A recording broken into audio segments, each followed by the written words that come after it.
tug number 3. Stand by to starboard. Well, there she goes. Old 506. Gives you a funny feeling, this business of launching. You feel sort of, you know, same time mighty proud. Something like that. Hard to say. Guess you and I feel we've got a little stake in her. She's no longer a number or just a hull. She's a ship. And now they're towing her over at the outfitting dock. They'll rig her to be our greatest flat top. I remember the day they laid her keel. Doesn't seem too long ago either. You look back.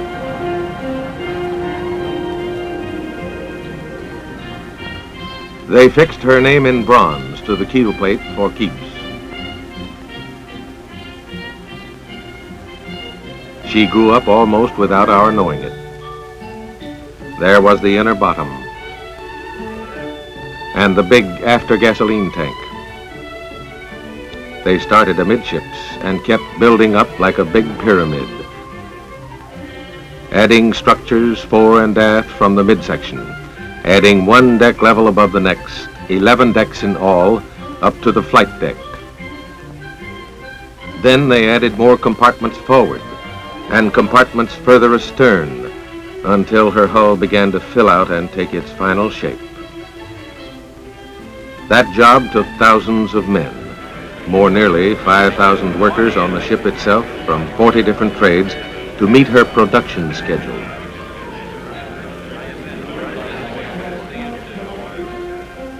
They based the locations of major construction points on the precision of a center line, accurate and close enough to split the hairline of a lens. Over 6,000 plans were needed to build this ship. Plans that told the shipwrights, welders, anglesmiths, the pipe fitters, coppersmiths, machinists, and electricians exactly what to do and where. For the ship's great hull, the blueprint's message was first translated to wood.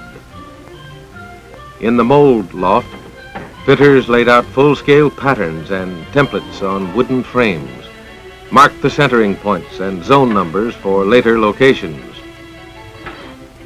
These became the controlling shapes for steel, the plates, the bulkheads, and the skin, which rounded out the final shape of the hull. From drawings to wood to steel, and then in the ship sheds of the yards, a giant torch cut the pattern shapes.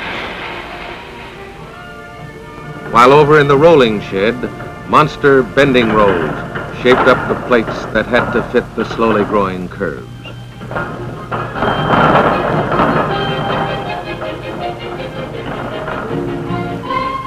Steel plates and more steel plates, sheet by sheet, were routed according to their markings to final locations in the big assembly.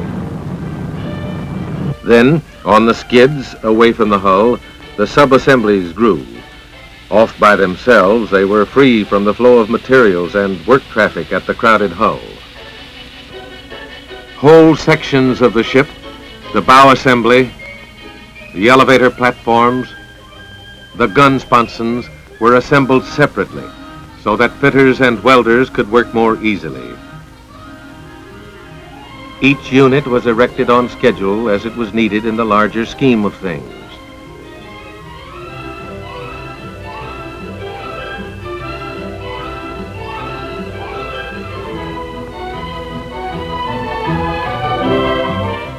From the skids, giant cranes delivered the sub-assemblies to the building ways.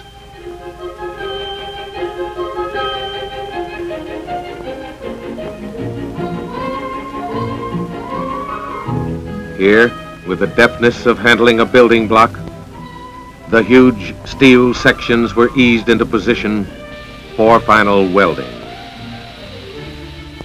It was amazing to see how much wood was used to build a steel ship. Wood for shoring, wood for staging. The dense jungle of timbers in there contained enough wood to build 20,000 homes. While hull construction went on, the shops were busy making and testing other equipment. 4 bronze screws, each 22 feet across, designed to push her through the water at better than 40 miles an hour, balanced to the last ounce. Through access openings left clear in the hull, her powerful steam turbines and reduction gears were lowered. The giant boilers, too, 8 of them, these to deliver steam for the ship's turbines and to launch her planes. They are a part of the ship's vitals, providing a sensitive and balanced mechanism which makes her, in performance, a living organism. Her power plant was divided into 4 independent units, each completely self-sufficient to provide for necessary maneuverability in case of battle damage.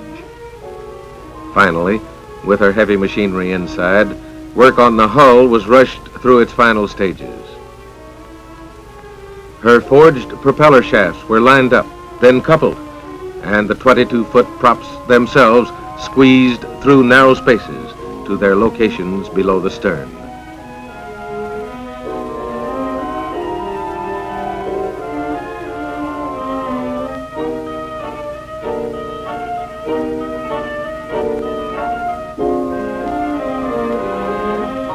The massive screws now in place, the hull was completely sealed and painted. All staging was removed, above and below, and the hull made ready for launching.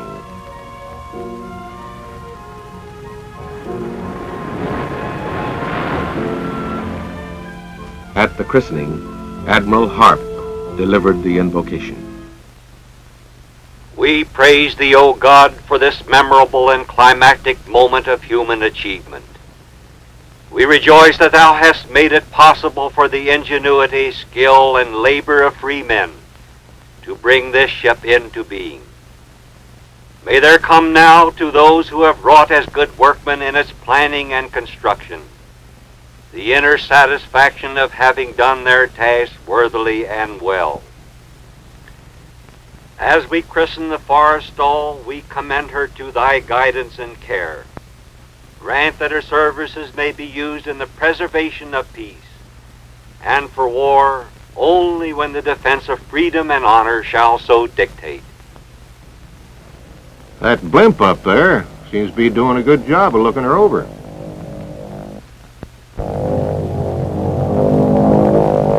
Boy, look at that flight deck. Yeah, she's plenty big. What was it? 1,036 feet long, and the deck is 252 feet wide.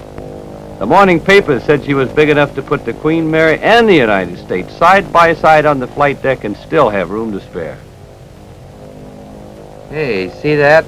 They've streamlined the angled deck right into a symmetrical flight deck design.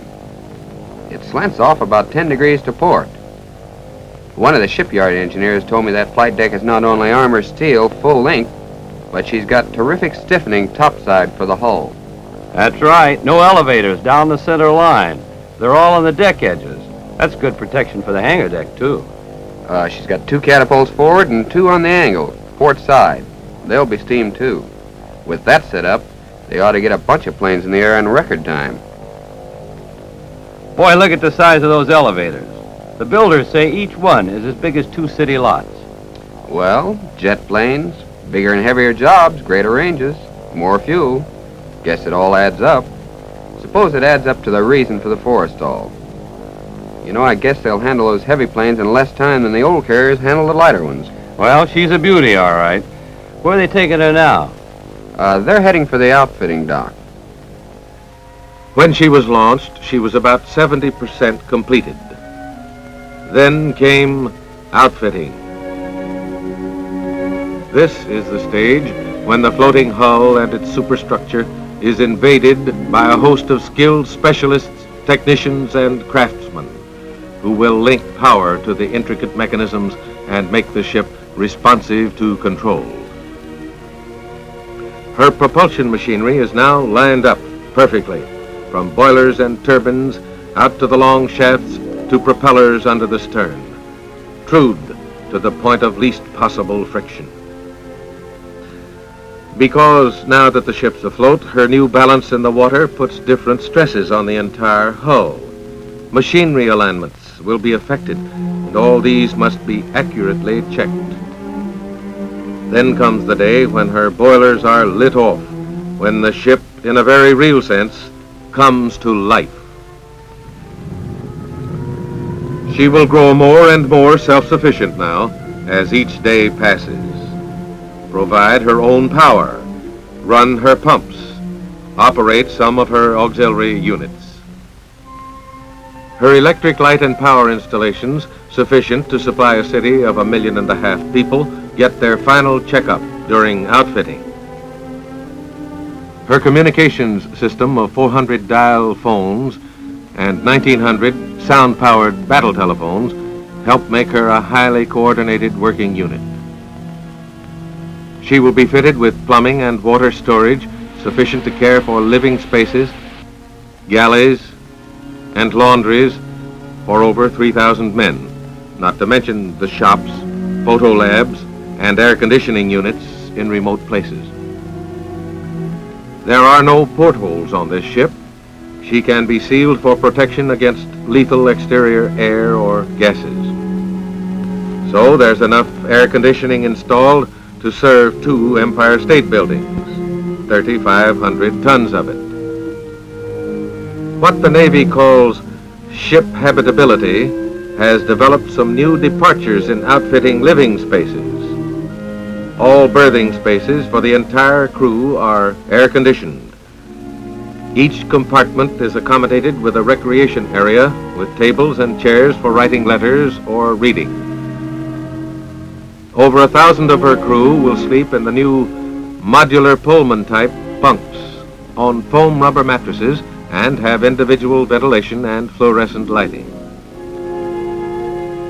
Deep down in the vitals of the big ship, the boys who check the Forrestal's gauges and control her engines will be working in glass-enclosed, air-conditioned cubicles. Up above, on the big hangar deck, big enough to enclose 2 1/2 football fields, will be nested her brood of 100 planes, interceptors, fighters, and patrol craft. Elevator platforms, too, and their lifting machinery are now installed and adjusted, all 4 of them ready to shuttle planes topside at a hitherto unbelievable rate. 5 deck levels above the flight deck, the island structure has been fitted out inside with noise-resisting materials to assure protection from shrieks and whines of revving jets. For this is the operations tower and nerve center of the ship, yes, of the task force which she will command. Spiked by radar detection gear, the island, with its advantages of height for the control of aircraft, is an operational necessity.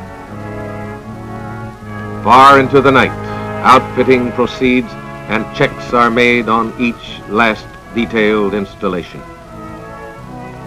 Finally, the engineers and shipbuilding supervisors give the word that she's ready for her sea trials.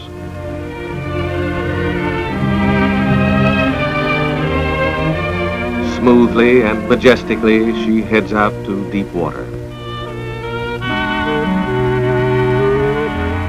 This will be the ship's first real performance test, a checkout on her coordination, endurance, and the sensitivity of her responses.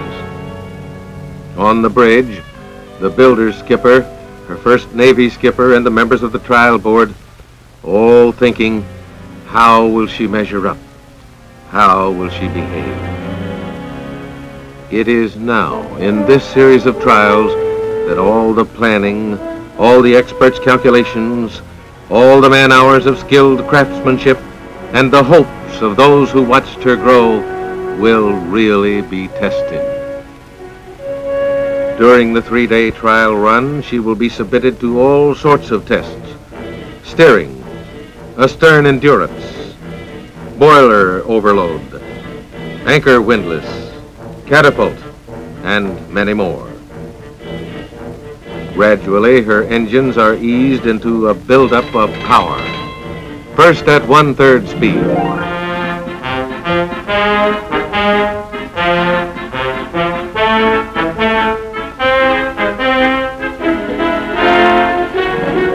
then at 2/3.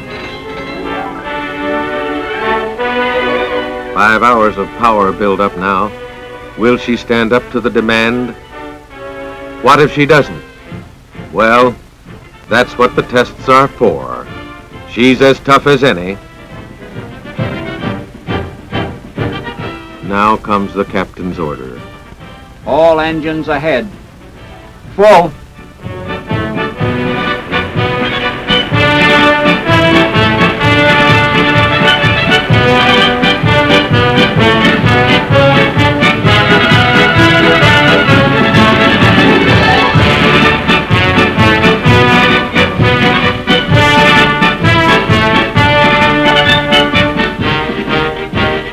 There she is, 59,000 tons of steel plowing through at better than 40 miles per hour.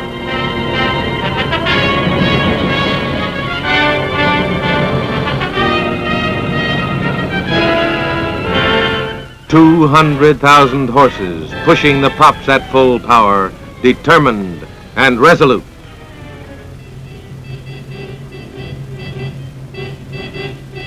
Deep inside, 30 feet below her waterline, the fellows in the machinery spaces can't see the ship's surge against the oncoming sea. But they know better than anyone how fast she's going. Their gauges show how smoothly she stepped ahead when they gave her full throttle. And topside, a feeling of confidence and assurance has replaced concern.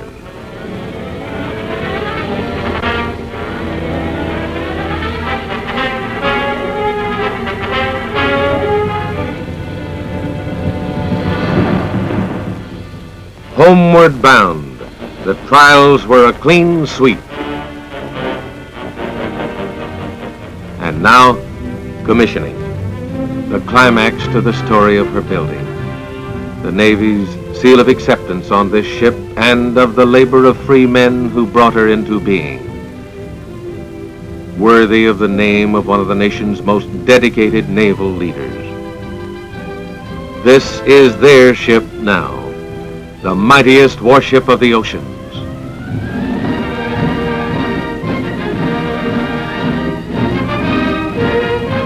She belongs to all the people, the free people, and she will defend them in time of trouble.